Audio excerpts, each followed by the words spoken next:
O Bloque Nacionalista Galego reiteramos a nosa total oposición a que a Xunta de Galiza subvencione con case 700.000 euros un apartohotel de luxo en pleno Paseo de Afonso a cargo dos fondos Xacobeo Next Generation.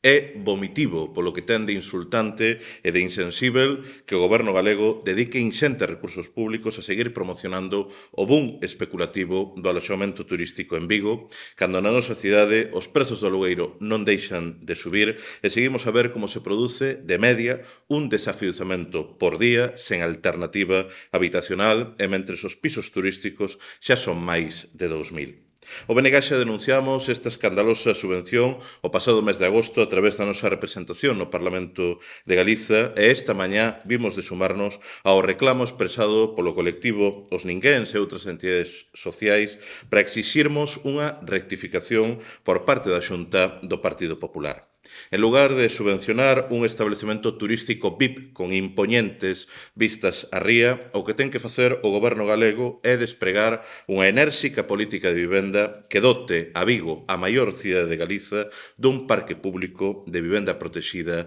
e social. A principiar por dotar a nosa cidade dun programa de vivendas de emerxencia habitacional para as numerosas familias que son expulsadas das súas vivendas por non poderen facer fronte a hipotecas e alugueiros a prezos imposíveis para as clases populares e traballadoras. Subvención sí, pero para mobilizar as máis de 20.000 vivendas baleiras que existen arestora en Vigo e poñelas ao servizo da xente. Subvencións para que deixe de haber en Vigo tantas casas sen xente ao tempo que cada vez é máis o número de persoas que non atopan unha vivenda na que poder residir na súa cidade, nunha cidade na que xa son 7.000 as familias rexistradas como demandantes de vivenda protexida e social as que a Xunta do Partido Popular segue ignorando.